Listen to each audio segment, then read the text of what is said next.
Hey everybody, Steven here. Now, bear with me a little bit. I'm going to get kind of windy, but I will get to my point. So please, hang on.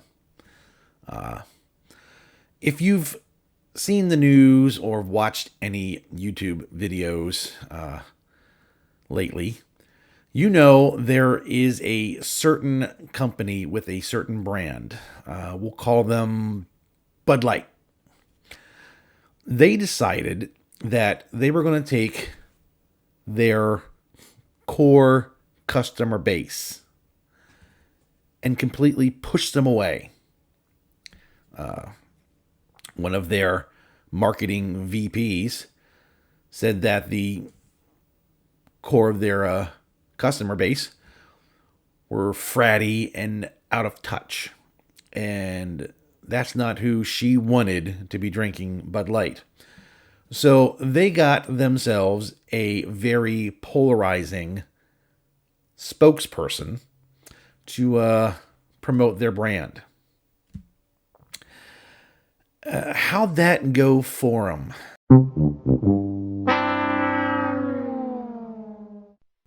Yeah, not good. They lost boatloads of money. Lots and lots of money. And I don't know if Bud Light will come back. I don't know if it will bounce back. If this, if the boycott is going to hold. But for now, they certainly got the idea. They certainly understood who their true customers were, and they tried coming out with a pro-America commercial, and the customers saw right through that as pandering.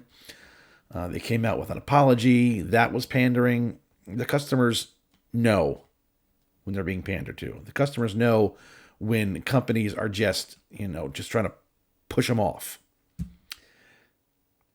And Bud Light doing poorly. Now, what does it have to do with what we talk about here? Comic books have been falling off for a very long time. I know the comic book shills will tell you comic books have never been better.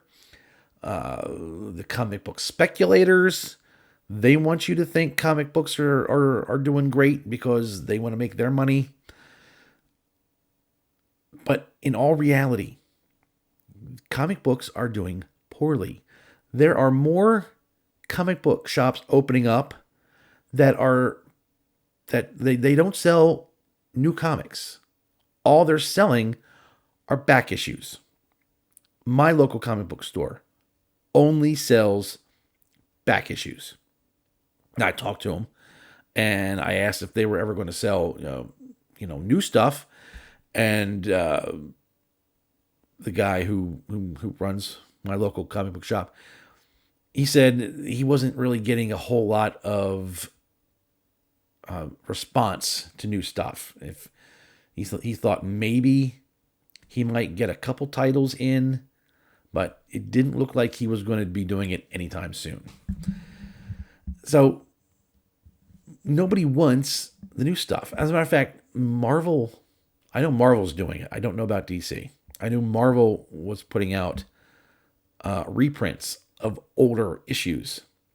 And those issues were selling better than the current issues of stuff they're selling. Yet Marvel, in their infinite wisdom, they don't seem to understand. They keep hiring people who don't like the comic book medium. They can't like it. They treat it so poorly. They treat the customers and the true fans poorly by putting out garbage storylines. Marvel used to be called the House of Ideas. But now, no. They are not. They're the Marvel writers today couldn't come up with an original idea if their lives depended on it. And if they did come up with an original idea, it's going to be garbage. I'm looking at you, Kibblesmith. So, where's this all going? Again, just hang on. We're getting there. If Bud Light can be brought down $6-7 billion in revenue, if we as comic book fans withheld our money from Marvel and DC, didn't give them 1 red cent, but we went and found independent comic book creators and gave them our money. Now, I know you're not going to get a comic every month. I get that. But these guys, the independent comic book creators, they love what they're doing. They love the fans. They're nothing but fan service. They want to put out a quality product and offer to the fans. And most of the time, you're not getting just a little, 22-page comic. You're getting a graphic novel. You're getting the equivalent of 5 or 6 comics at once. So while you might not get it as regular, you're getting a much higher quality, better product. Because they care about the product. They care about the heroes. They care about the villains. They care about the characters. They want to put out good characters. And hey, why not? Crazy idea. Look at not just look at the independent comic book creators, but you can also look at independent authors who are writing superhero fiction.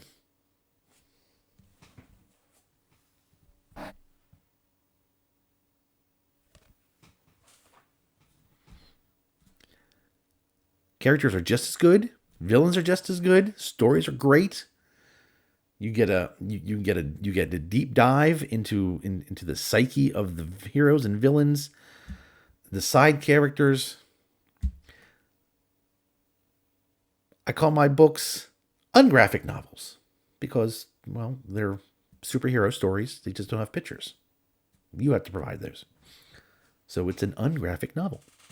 But superhero fiction novels can coexist side by side with comic books. They are the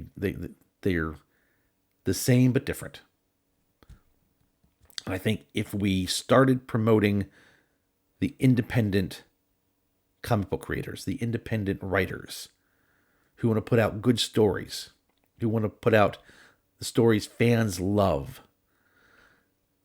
maybe Marvel and DC will start to feel it in the wallet. Maybe their prices will start going down. They'll start losing money.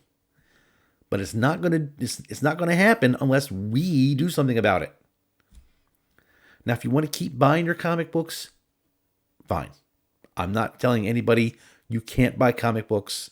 I'm not telling anybody you can't collect these things. It's a free country. And you can do whatever you want. I'm not going to, I've stopped buying new comic books. There's a site where I can find new comics online. So if I need to read it to find out what's going on, I can do it for free. But other than that, comics these days are bad. And unless we do something about it, unless we make a huge noise, we got to make Bud Light noise, nothing's going to change. But let me know in the comments what you guys think. Am I off my rocker? Do you think that a boycott like that won't work? Or is it something where we're going to have to really dig deep and get everybody in on this so Marvel and DC can actually feel the pinch? Let me know in the comments. I want to thank everybody for hanging out this long and listening to me and my little rant. Thank you to my subscribers. I appreciate you guys. You guys are great. Take care, and I'll see you next video.